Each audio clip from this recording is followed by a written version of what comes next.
But tonight I won't let that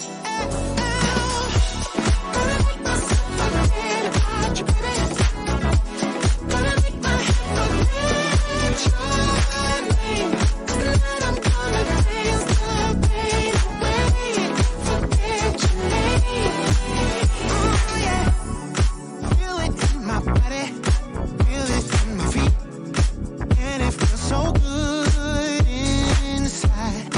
Don't need anybody, I just need the beat. I just wanna dance all night. I don't want to remember everything you did. I'm done with the hurt inside. Feel it in my body, feel it in my feet, and it feels so good inside. And I always wanna feel like this. I close my eyes and all my troubles fade away. I was once got so deep into me, but tonight I won't let that Gonna make myself forget about you, baby.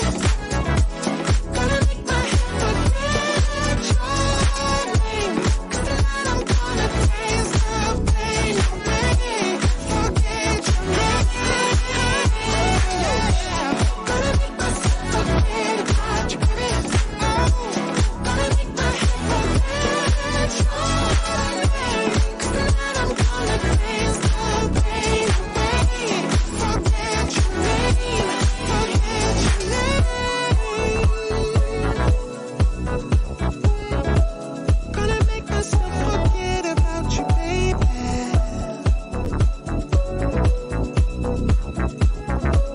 Gonna make my head forget about your name, yeah.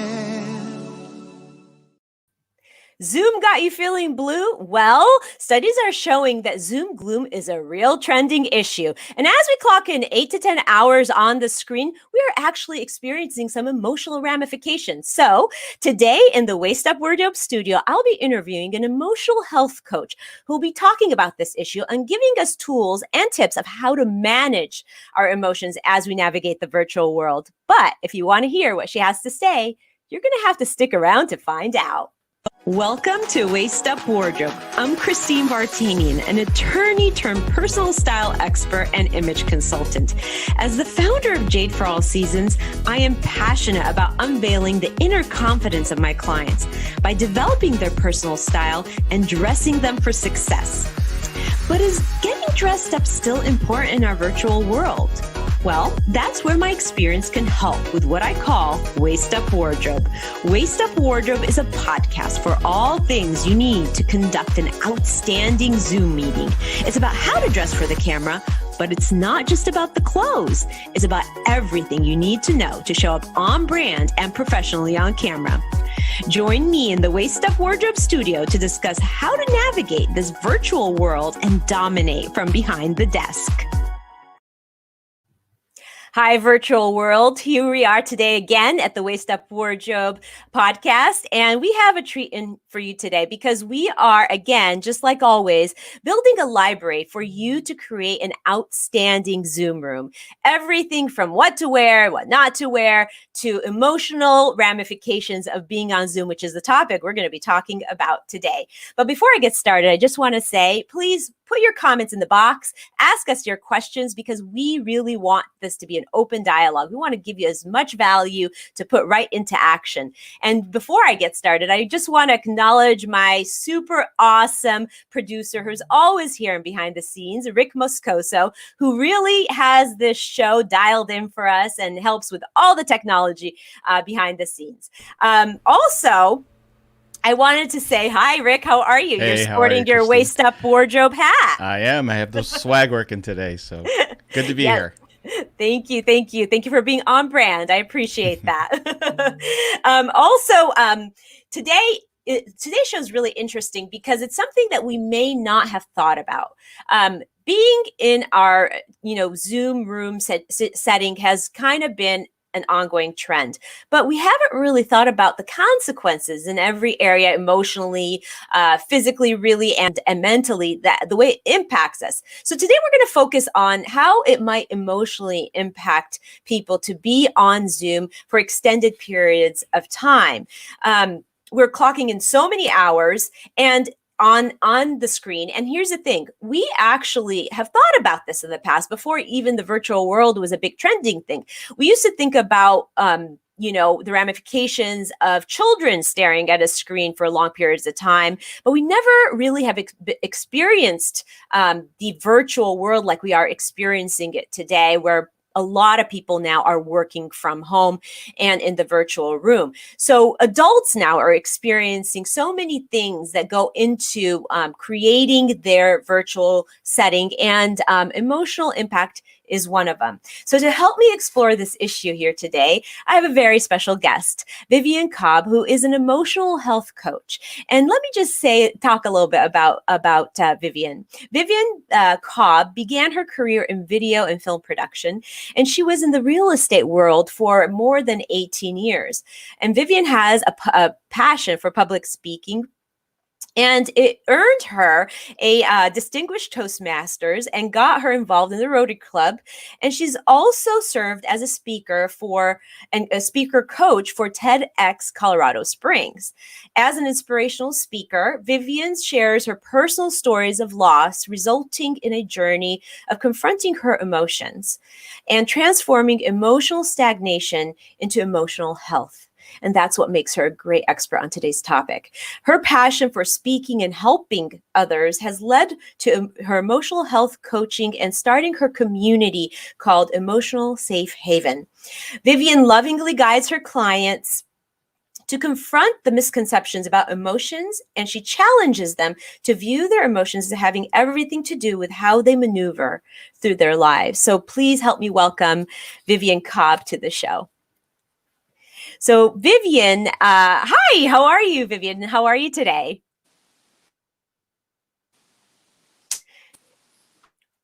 Vivian is streaming in here from vacation, actually, from time away from home. So we have been having a little bit of trouble with the connection, but we are hoping for the best because technology is one of those things that we just can't predict. Vivian, can you hear me? I can hear you now, yes. Awesome. How are you today? How are you doing today? Great. I'm so happy to be here. I'm Great. great. I'm great. I'm so happy to be here. Thank you so much for having me as your guest. Oh, it's our honor. Your area of expertise is really a very critical part to all the people working from home, everything that they do, because we don't understand really this area of expertise. There's a lot of new studies and a lot of new articles coming out on the emotional ramifications of staring at a screen all day. So let me start by asking you, just in general, what are those emotional effects that that we are experiencing now as a community and as a world really that is working from home? Wow, there's a lot going on for sure. One of the biggest things is that it's a huge change.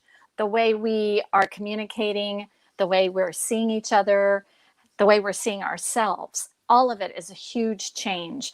The good news is we're kind of in it all together, this big major global shift going on.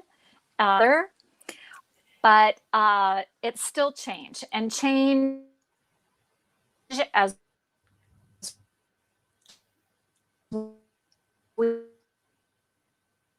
we know, is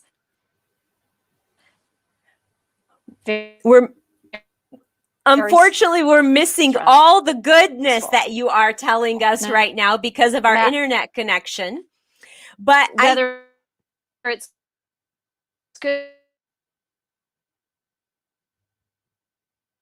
unfortunately, we're missing all that goodness that Vivian was telling us. But I've had a lot of conversations with her on this topic, and we are gonna bring her in and sink her in really soon here. But the main thing is that we really used to think about this a lot in terms of our kids, because we used to be in front of the camera and our kids used to be in front of the camera, really clocking in way too many hours. And as adults and parents, we were trying to manage that for our children because we knew it had to have some negative effects. And so here we are in our adult world, working every day from a virtual office, and we are feeling as though perhaps maybe we're staring at ourselves for too long. Maybe we are more critical of ourselves. And I actually think that it's interesting because as a woman, as I look in the camera all day long, really, as I maneuver with my clients and talk to them and talk in conferences, I have a tendency to look at my confidence camera. And when I look at my confidence camera, I tend to be critical of myself. And I know that that's one of the biggest issues that Vivian will speak to, because we've had this conversation and she's really filled me in on what she's been seeing in her community and the complaints that she's been seeing in her community about that emotional ramification of staring at a screen all day. I mean, has anybody really experienced that? I know we have a couple people here on watching us live. Can anybody relate to just that feeling you get where you have to constantly be checking yourself on camera? And if you do, put your question or your comment in the box, because we are, as we wait to sync Vivian in here. But the thing is, too, women and men are affected a little bit differently. Vivian, welcome back. So I was just filling the audience in on the emotional effects, like, when you're staring at yourself in the camera all day long, especially as a woman. Can you fill us in on your experience with that a little bit? Well, I think men and women, as far as on an emotional level, both are experiencing the same feelings, but women are a great deal more critical of themselves. That's kind of a societal thing as well. We have a lot more pressure on us to be more beautiful. I mean, that's a whole different broadcast altogether, but our hair, our makeup. So we tend to be a lot more critical of our image than maybe men, although, I see men all the time getting on Zoom and fixing their hair too. So I think it affects all of us. But the pressure is a little bit more on women, definitely. It's so interesting because you're right. It is a very much a traditional thing that that woman's image is really critical, and she's always paying attention to that. And Kristen Levine is on live here, and she's saying that she actually keeps a little mirror next to her to freshen up her makeup between meetings, and she's on Zoom for almost 5 hours back to back, which is precisely what you've been seeing in your community. So I guess, do you think there's any differences between men and women when it comes to this emotional impact? Well, on an emotional level, probably a little bit more on women, because we do tend to focus a little bit more on our image. But as I started to say about emotionally, as far as it being a huge change for all of us, I think men are also experiencing the emotional stress of this big, huge change that we're calling our new normal now, of having to be on screen, like you said, sometimes up to 8, 9, 10 hours a day. Yeah. I think that's just kind of a universal experience for all of us, for men and women.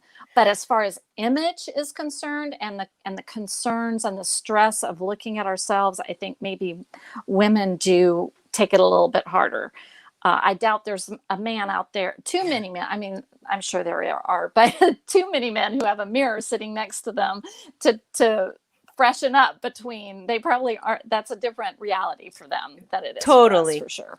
Completely. Yeah. And so some of the negative things that you've seen in your community as you've coached, some of your clients through this, what are those negative effects that you actually are really seeing materialize?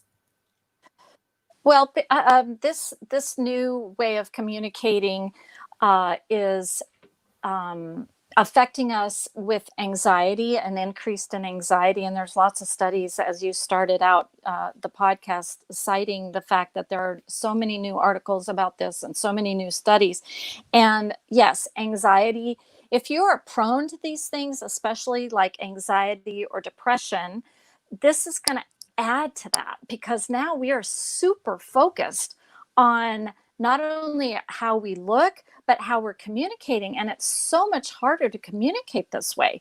When we're face to face and in person, we have all kinds of clues that we use, nonverbal cues, like our body language and our facial expressions and gestures and tonality. And a lot of that is lost online, and we have to work even harder. And it causes a lot of stress, and depression has really gone up during this time as well. And I know this has something to do with it. Right. And I know that you will be providing some links to some articles about these studies, and we're going to be putting that in our comment box, because this is something that maybe not a lot of people are aware of yet. And until you're aware of something, you really don't think about addressing it or of really paying attention to it. So we will be putting those links in the chat box that you're going to be providing for us. And it's interesting because anxiety, depression, and this emphasis on self-image, right? Which, to be honest, it's kind of ironic, because my work is all about self-image. It's about putting out your brand in the best light. It's about presenting yourself well, whether you're in the virtual world or not. So I want to make sure that I am clear that self-image is important, but being hypercritical of yourself is not what we want, right? We are here to, Absolutely true. Absolutely true. And I love the way that, I love your show, number one, but you're right. The emphasis, our communication is now, it's kind of waist up, sometimes chest up, sometimes chin up. Sometimes people put their screens way too low, but that really limits how we come across. And this is kind of near and dear to my heart, because I told you when we were talking earlier on, I got COVID, and as a result of getting COVID, I lost my hair. Yeah. And so this really has been a huge topic for me on a very personal level, because here I am used to having, all this hair, and then I'm going on and I don't even feel like myself. I've gotten used to my shorter hair, but those changes, and they're so magnified in our face, because here we are looking at ourselves for hours, and our self-image is really important. But the positive thing about that was it really made me look at what the hell is really important here, whether I have a full head of hair or whether I'm alive and doing well. Right. So it kind of put it in perspective. Absolutely. And that's one of my positives, is that this is a great opportunity to really improve our self-image and what's really important in this, in our lives. Absolutely. And I love that you're talking about the positive, because it's interesting in this virtual room right now, a lot of people, and during this time period where in 2020, when we've been kind of confined to our home offices, people have gone very natural. Actually, we've had many people decide not to get their hair colored. We've had people decide not to get their nails done and not to put makeup on. There's so many different variations of what particularly women have done to just kind of let go of that part a little bit, and then take their new normal and enhance it and make it look fantastic. I am so, I thank you for mentioning your story. It was very interesting when you talked to me personally about your COVID illness experience. I was really hit home with me, because I hadn't really met or talked to anybody who had experienced the COVID to the extent you did. I mean, I know people who passed away from COVID, but the drastic changes, you know, it affected your hair, and how long you were actually trying to get better was very interesting. I think you said almost a month and a half. Is that accurate? Yeah, 2 months. 2 months. And anyway, so I'm so glad that you're healthy and well, and that you get to have this positive perspective, right? So some of the other positive things, can you kind of lay out a couple of the positive things? I know you talked about just a different perspective, but what else do you think was is positive coming from, you know, even though we are on Zoom and it does cause us to be a little bit self-critical, what is the positive side of that? Well, you know, there's always opportunities, and I'm a very positive person just to begin with. And so I try to look at the silver lining of everything. And to me, it's a great opportunity to have a mindset change, and to don't focus on the negative things you see about yourself, but focus on the positive things, like you have a great smile, or you have really pretty eyes. Don't look at the wrinkles, but look at what those wrinkles mean, that you've had a really great life when you have smile lines, and it's about changing your mindset, and it's a great opportunity. I mean, the whole shift in our world right now has been a great positive thing, a time of self-reflection and going within and having time to do things that we never thought in a million years we would have time for, to slow down a little bit. So yeah, it's just a great time to refocus our energy on positive things. And we can use that, we can use our image and how we perceive ourselves, because the truth is, as distracted as we find ourselves when we're on Zoom, and as much as we're staring at ourselves and we're trying not to, but we do anyway, everybody else is doing the same thing. So they're not really hyper focused on us like we think they are. They're not really seeing us pick our nose or scratch our head, or, you know what I mean? Well, I don't know. Picking your nose might stand out like a sore thumb, but I know what you mean. Good point.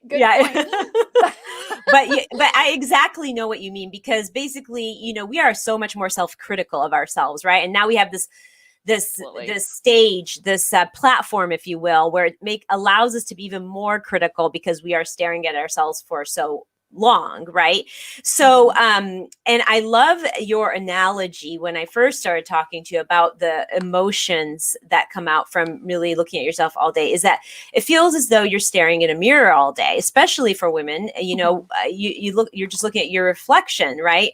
And you're going, oh, well, this hair is out of place, and it's just not, you know, my wrinkles showing and all that. But the wonderful thing about this show, and really my Jade philosophy, my main philosophy, is that, you know, just the beauty is really, yes, we try and enhance our image as best as we can, but it's not about the outside. It really is about how we feel inside. It's about how when we put a little bit of makeup on, it makes us feel inside. It impacts our confidence, right? And enhance our features rather than be critical of them. So this whole idea of you looking in the camera, the confidence camera, as a mirror, was very interesting and intriguing analogy that you made.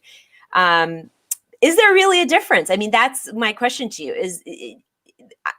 Tell me a little bit about that philosophy, or that thought you told me. Yeah, absolutely. Yes. Well, if you think about it, a mirror is a utilitarian tool.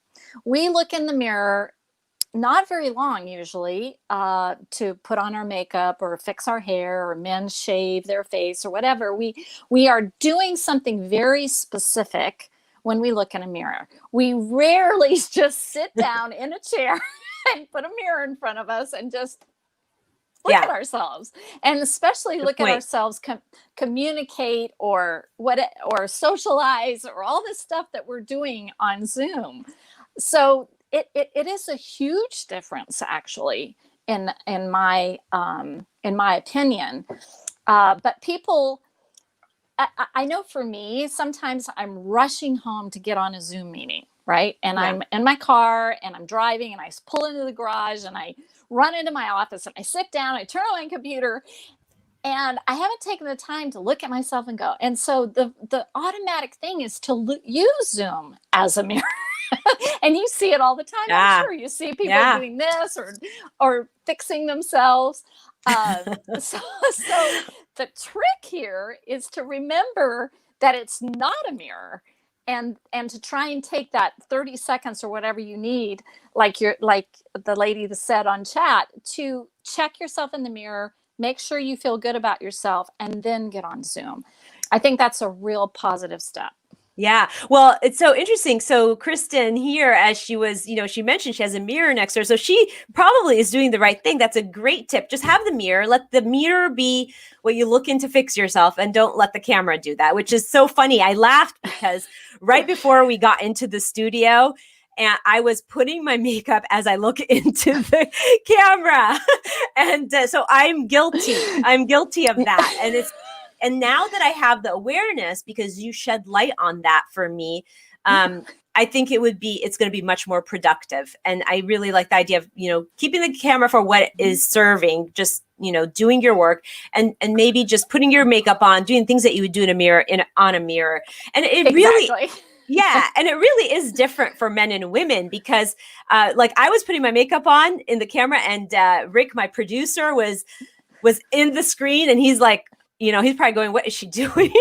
But this is why it's so different for men. And I would just love for Rick to come on camera here and tell us, like, if he can relate to any of these emotional issues from a male perspective. So Rick, do you have anything to tell us about that? Early on when I first was showing up on screen, yeah, I had the same feelings of anxiety and self-confidence. But, I thought there's a lot of people that are doing the first time that are very new. Right. And so I found it very comforting, because I relate to them a lot better, and empathize with them, and then coach them through the process of being on screen, and not really focusing on, did you today, or is there a hair out of place, or am I wearing the right clothes, type of thing. Because really it's all about the message giving, and as long as you're confident in front of the camera, as long as your message is clear, concise, then your confidence through. I think you and I went through the same thing early on when you were training for the first time. Yeah. Yeah. Well, and I just think it's interesting. I do you think that men experience this self-critique thing less than women, or do you feel that you've experienced that as well? I think you're right. The probably less so than women, because I know they tend to be more casual, and we don't look at those things as much. As women do. I know when my wife, she's on Zoom a lot, working in the corporate world, and she's gotten to the point where she's more relaxed, and now it's just kind of the thing. But I know early on, I would see her in the bathroom putting on her makeup. It's like, what are you doing? You going someplace? She goes, no, I have a Zoom meeting. Well, yeah. I mean, so this is ironic, because our show is all about how to show up like on point in Zoom. We've talked about makeup. So again, I guess I'll reiterate that all those things are important, but the most important thing, of course, is your emotional and mental health. I mean, you want to make sure that you're not overly doing it, right? Right, Vivian. I think that it's just about having that harmony, that balance. Yes, of course, you want to show up on brand. Of course, you want to show up well put together, but you don't want to make it an obsession where you're completely almost crippled because you're scared to be on Zoom, or emotionally you feel so critical of yourself. Wouldn't you agree, Vivian? Absolutely. I totally agree with that. Yeah. As you put it, what you're doing is a tool, providing people with strategies to enhance. And that's a tool, just like any other tool, to feel a little bit better. But that trickles down to how we feel and perform about ourselves just in general. Right. And so absolutely, I totally agree with you that you don't want to be obsessed with how you look, but it does help you feel a little better if you put some effort into how you look. That helps how you feel as well. Yeah, it's so interesting. This topic really, as we continue to talk about it, it seems so layered to me, honestly, because I agree. I'm going to go back to my philosophy when I consult women on their image, and one of my cornerstone philosophies is it's not just about the clothes. Yes, we're working with clothes as tool to uplift you, give you more confidence, make you feel great, but but but it's not just about that. It's about how taking care of your image makes you feel inside. Emotions are so important. And so we don't want that counter effect of your emotions feeling vulnerable. Are you feeling vulnerable to those depression, anxiety, all those emotions that can really bring you down and really be counteractive to what you want to accomplish and how you want to be successful in your career. So Robert Kittredge is on, and he's saying men experience it too, which is so interesting. I mean, what I was gonna say to Rick when he was on was that, he says men don't really feel as much, but I'm sure they do at times, especially if it's an important meeting that they're having. But it's funny to me because in my career as an image consultant, I could be styling the most beautiful woman that is so like perfect in every way, in like from a like a standpoint that cultural standpoint, and she could be just really a knockout, and she'll look in the mirror and say, well, I got to lose a couple pounds. But a man could be bald and overweight and look in the mirror and say, I look great today. It's such a contra. And it's funny because as women, we really do emphasize so much about our looks, but here at Waist Up Wardrobe, we're more about how really enhancing your features can make you feel great on the inside, because it's really all about how you feel, and how you feel will impact everything. So let me go back to a couple other issues. So like, sometimes when you're sitting at your chair, you can feel some physical discomfort. And we had a whole episode on really stretching at your desk and really keeping your body limber and kind of your health care for your body. But can physical discomfort play into emotional discomfort? Oh, absolutely. Absolutely. Of course. It's all connected, just like the inside is connected to the outside and all the other things we're talking about here.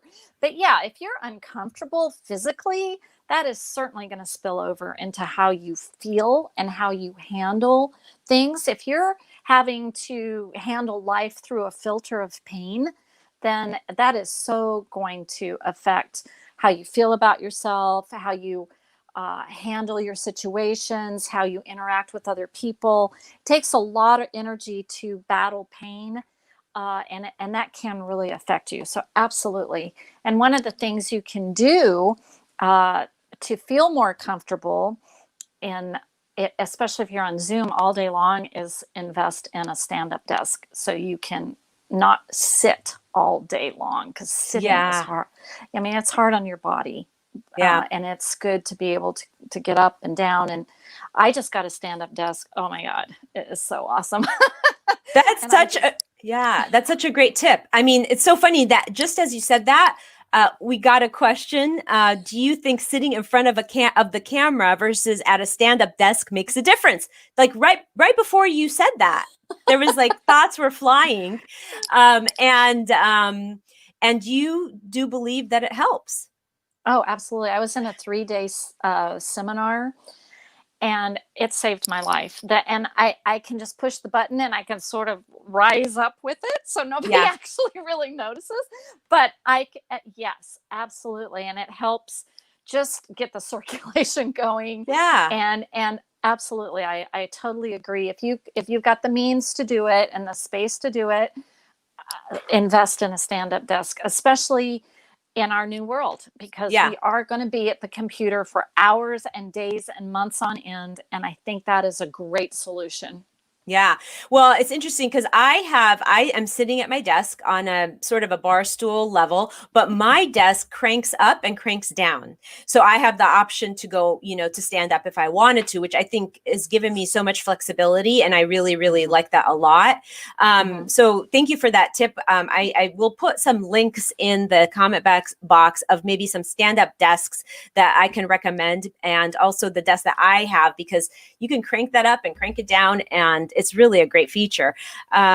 So interesting. The one thing that, as we're having this conversation, I'm realizing is Waist Up Wardrobe and my overarching company, Jade for All Seasons, it's really about really living a lifestyle that is cohesive with your brand, with your life, with your emotions, everything, really, all those modules of you as a human being. So it's interesting that we are talking about the outside, the clothes. We're talking about how that impacts emotions. We're talking about how being in a virtual room impacts emotions. And then we even went into the physical, the physical things that can affect emotions and the way you feel. So all those things it's kind of a holistic approach to really having, Absolutely. a great, really a great office life, a great work life that you're doing from home.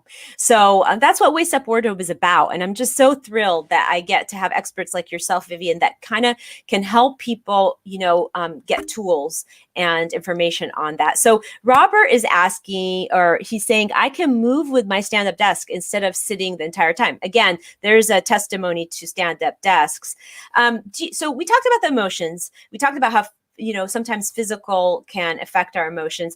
Technology, obviously at the top of the show, I was talking about how technology is such a huge concern with our youth, and that so many people have really been paying attention to that for a long time. But now we're going into this arena, an era where adults are now experiencing this overload of technology. Can you talk a little bit to that point? Absolutely. On an emotional level, I sure can. And I know there's a lot of physical things and out there, but on an emotional level, technology is overwhelming. Yeah. It overwhelms us. We think that we're on top of it and that we can multitask and we can do all these things, but all it's doing is fractioning us out and distracting us. And it takes a lot of effort to stay. And I know for me, it takes a lot of effort to stay focused when I'm on a virtual call, because I'm very easily, I could just check my email real quick, or I could do this real quick. And the truth of the matter is you really can't. And it's hard to sit still. Again, one of the reasons why you've actually done a show on stretching and doing other things, because it is really hard to sit still for prolonged periods of time. Humans weren't made for that. We are not built for that. And so we are doing a lot right now against just our very basic nature. Yeah. And so we have to come up with strategies to overcome those things. And of course, the first thing of helping make a change or realizing there's a problem is saying this is a problem, Right. and acknowledging that it's a problem.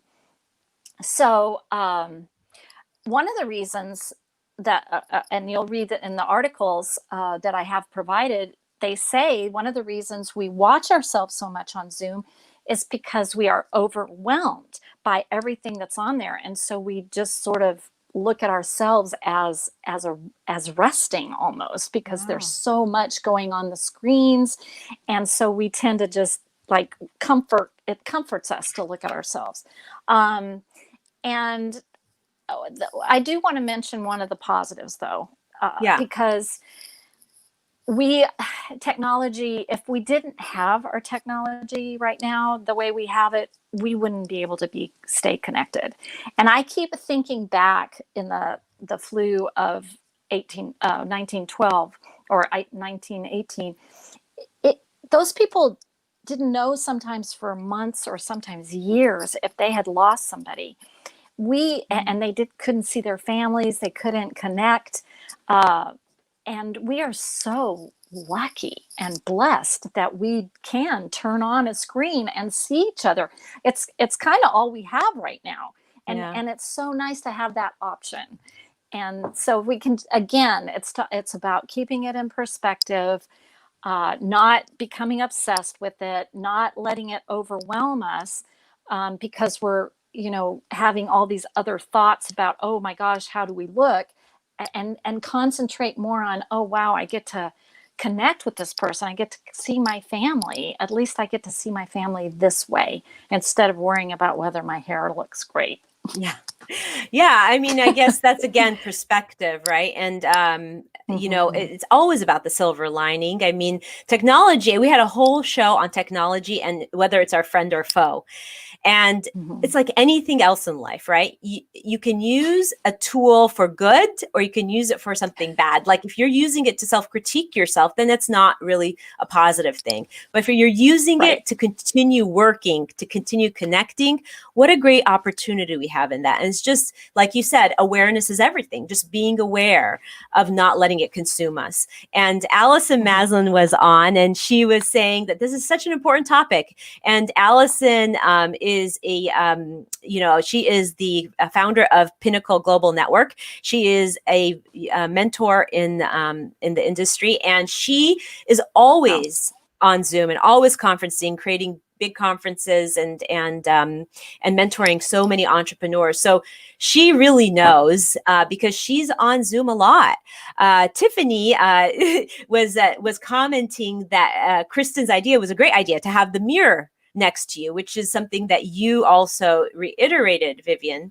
So one more, like another point, how can someone minimize these effects? I mean, I know we talked about awareness and we talked about tools like having a mirror nearby so that we don't use the camera as a mirror, but are there any other ways to minimize the effects, the emotional effects?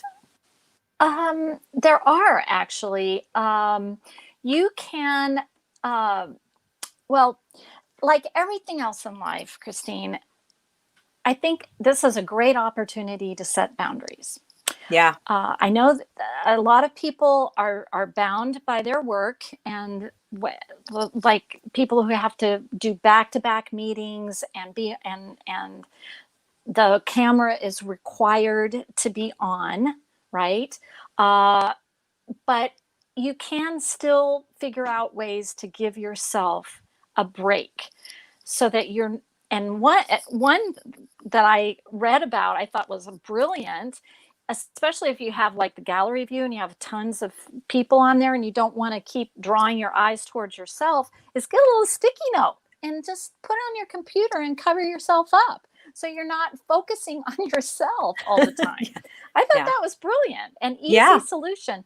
Another one is, if they don't require that the camera be on, turn your camera off and give yourself a break from that also. Or give yourself a break from Zoom call and ask if it can just be a regular phone call so you aren't having to have to be in front of a screen. And try not to book back-to-back meetings. Give yourself maybe a 30-minute break in between or an hour break in between so you can walk outside and get some fresh air. Yeah. So I know a lot of people are going to be constrained by their jobs and maybe not able to do that. But if you do have that flexibility, think along those lines. Instead of sitting in front of your computer, checking your email between the meetings, get up and go outside instead. And figure out a different time to check your email. Yeah. And so that's good for your physical being, just stretching and keeping your body moving. And it's good for your emotions. And emotions are tied to our mental health and all those things that we discussed. But absolutely. Yeah. So, it's interesting because there's also this other concept of being on Zoom all the time is kind of a window into our private lives. And we have the lines between home and work are getting really blurry, and people are kind of having windows into our private lives. It's almost like, I had a Zoom meeting with my child's teacher, and like that felt weird because she was in my space, But so, what are the emotional effects of that? Yeah, I'm glad you brought that up, Christine, because people, I think that's a little bit more subtle, but and maybe even subconscious. But you're right. Again, boundaries. We're totally blurring and oblivious to the boundaries, to the fact that somebody is now in our private space. And I don't know about you, but I have so many people show up in their bedrooms. And just think about it. If you had guests over, with the first thing you do is say, hey, come on up to my bedroom. You just wouldn't say that, right? But people are let a window into their most private, intimate space, their bedrooms. Yeah. And that, yeah, it you're right. It's made everything more casual. Even Rick said, things are more casual now. Absolutely. We're blurring the lines between casual and professional. Meetings are now more like gatherings. It's blurring all over the place. So, and I think it causes us to be confused. Quite frankly, when do we show up in our PJs, and when do we take the time to put on makeup and do our hair? Yeah. And sometimes you forget, and you Right, show up and you're like, oops. I'm underdressed. I'm underdressed. Oops. But so that is what Waist Up Wardrobe is all about, right? It's about how to really not blur those lines, to set those boundaries. So Absolutely. What's remarkable about this show, Vivian, and I have to thank you for this, is that with your topic and your area of expertise has really petered out all these other areas and all these other episodes. It really has brought to the surface a lot of the episodes and tied them in. Like, for instance, when you talked about people Zooming from their bedrooms, that's their private space. That was a topic of discussion in our earlier episodes, and the idea of some of the other issues that came up as we were talking that tied in to our appearance and being self-critical and how we show up on Zoom. All those actually tie in a lot of the episodes of Waist Up Wardrobe.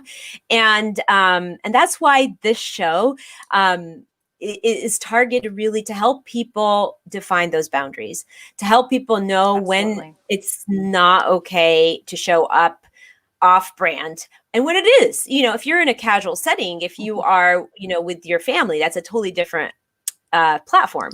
And right. But we're still learning. I think as a globally, we're still learning what is the best thing to do on Zoom and what's appropriate when. Rick is also saying, he has a question. He's saying, does the ambience and location of the room you Zoom from affect your self-confidence? What do you think?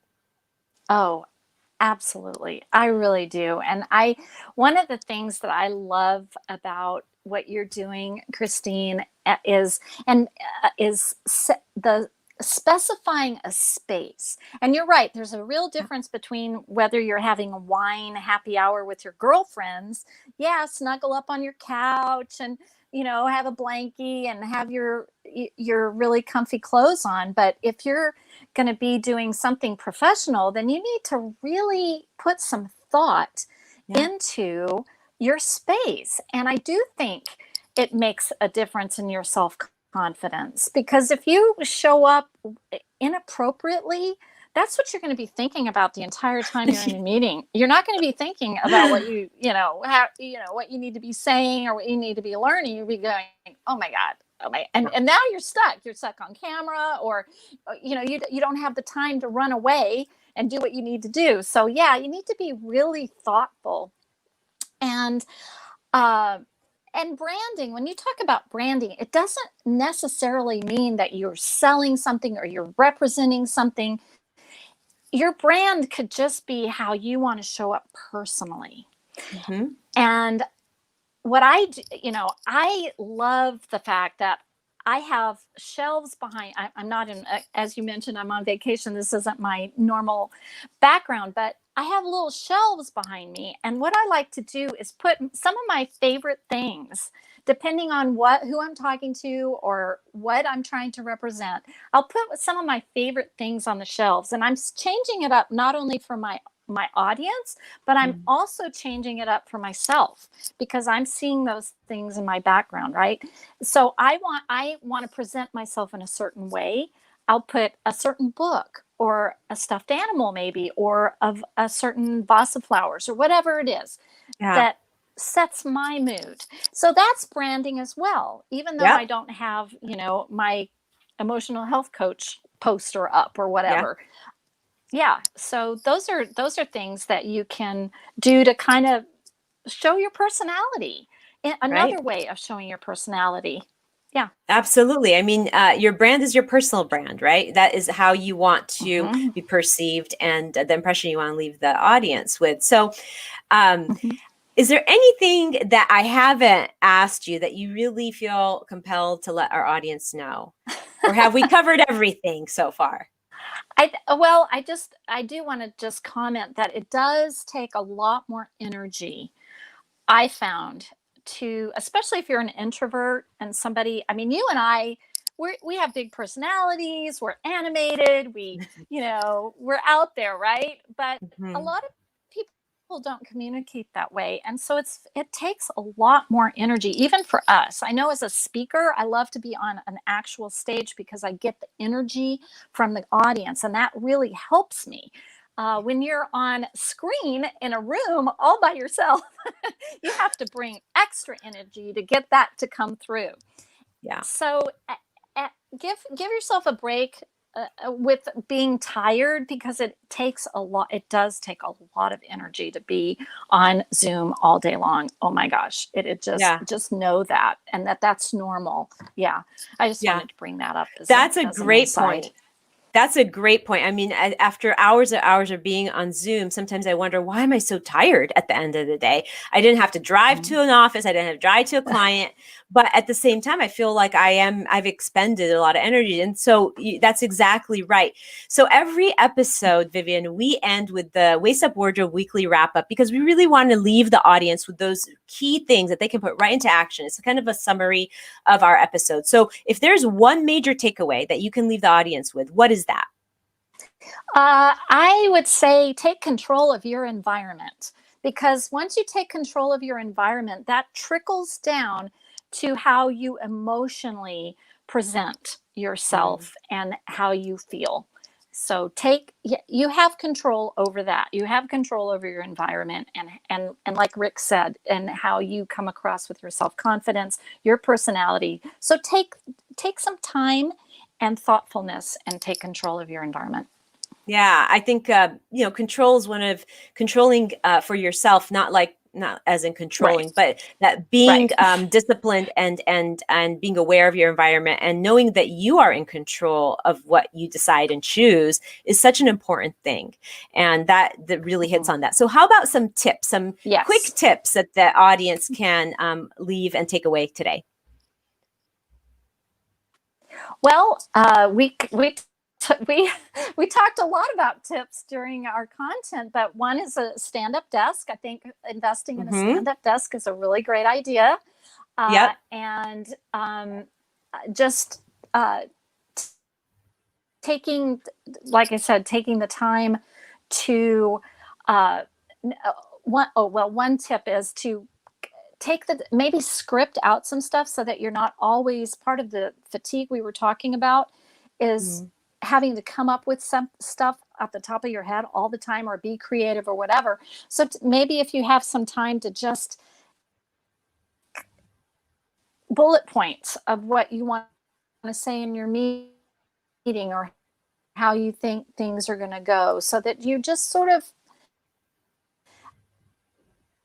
again, and you're right, control is maybe not the right word, but just prepared of what is going to go, because that way you're going to have time just knowing how to be prepared a little bit. And like we also talked about the mirror, having the mirror, that's a great tip. That didn't even come from me. Yeah, but and thank you, Kristen, for that, because it's something she's been putting into action. Obviously, it's been working for her. So how about some tools? I know we mentioned the desk as a tool. Are there any other tools? I know you have some articles for us that you can offer the audience, and will you be giving us the links? Yeah. Well, I think reading about it. Oh, are you there? Yeah, I'm here. Oh, okay. Sorry. Give me the tools. Yeah. Yeah, I was just going to say the articles about there's, like you said earlier, there's so much being written right now about this, and just knowing that you're not alone in how you feel, that there's other people with challenges and trying to figure out how to be on Zoom. Like you said, we're all learning this together. It's all new. And reading about it can really be helpful. So you can say, oh, wow, yeah, I feel that way too. But and then, so that's great. Read about it. Yeah. Yeah. I think these articles are going to be really interesting for our audience. I'm super interested in it. I want to go and really study it a little bit, because I think the number one thing here is awareness, right? Let's be aware that you can emotionally get affected by clocking in so many hours in front of the screen. And so finally, I know you have a gift for us, for the audience, and you're going to tell us what that is. And for those on live here that want to claim it, and we are going to leave this opportunity open until the end of the day for anybody watching a replay, put in the hashtag happy and shine, hashtag happy and shine, to claim this gift that Vivian is going to give us. So Vivian, what is the gift? Yeah, you can sign up to get my 3 strategies to overcome emotional overload. They're just some strategies that you can use when you just need a break and you need to like get rid of some steam, or just deal with yourself emotionally, and that it's okay. So that's what that's it is. Great. Well, we really appreciate that. And finally, I didn't cover the takeaway. The action items, because we want to make sure we put people right into action, some easy action items they can do right away that won't be very hard to implement. Yeah. Well, like I said earlier, put a sticky note over your picture if you really don't want to look at yourself that day. Yeah. I love that one. Ask if it can be a phone call instead of a Zoom call if you need a break from screen time a little bit.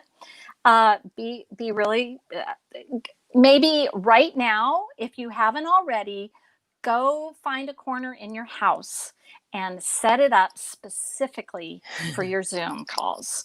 And hang a pretty picture in the background, stick a vase of flowers, and you're done. And just have a dedicated space so that you're not wandering around, you're not in your bedroom, and just make that effort.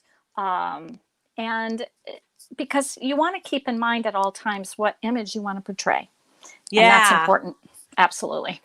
Wow. Well, that's amazing, because that is another issue that came up in one of our episodes where we really, we're cheerleaders for designating a spot for your studio. I mean, even if it's a little corner somewhere where it's stationary, it doesn't move, and you just know that that's dedicated to that. And Manny is, she put in hashtag happy and shine. Anybody else who would love the downloadable strategies that Vivian is going to give, please put in hashtag happy and shine. We are going to leave this opportunity open till the end of the day for those watching the replay.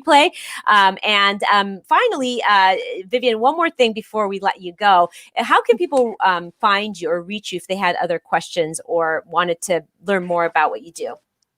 Yeah. I can be reached on my website, viviancobbspeaking.com, Vivian at viviancobbspeaking.com. They can shoot me an email or reach out to me, and I'm pretty easy to find. If you Google me, I'm pretty easy to find. So. Awesome. And we're going to be putting that in the comment box. We'll be putting her contact information in the comments box. You support your clients with their emotional well-being, and you have a community that you've built around that, which is really, I'm sure, serves a lot of people in really amazing ways. And there you have it. There you have it, Waist Up Wardrobe Nation. Your takeaways, tips, tools, and action items. Thank you for joining us today. Thank you, Vivian, for being our guest. We will be here at the same time, same place, 11:30 next Thursday, where we're going to bring you our very, very special guest, our feng shui expert, who will talk about how to optimize your workspace for maximum productivity and success. Now, it's going to be a very interesting conversation, because this is a topic that you might not realize. You're going to discover things that you've never realized before, things that might be hindering your progress. She's going to be talking about that and shedding light on it. So don't miss it. It's next week at 11:30, same time, same place on Facebook. Please join us and bring a friend.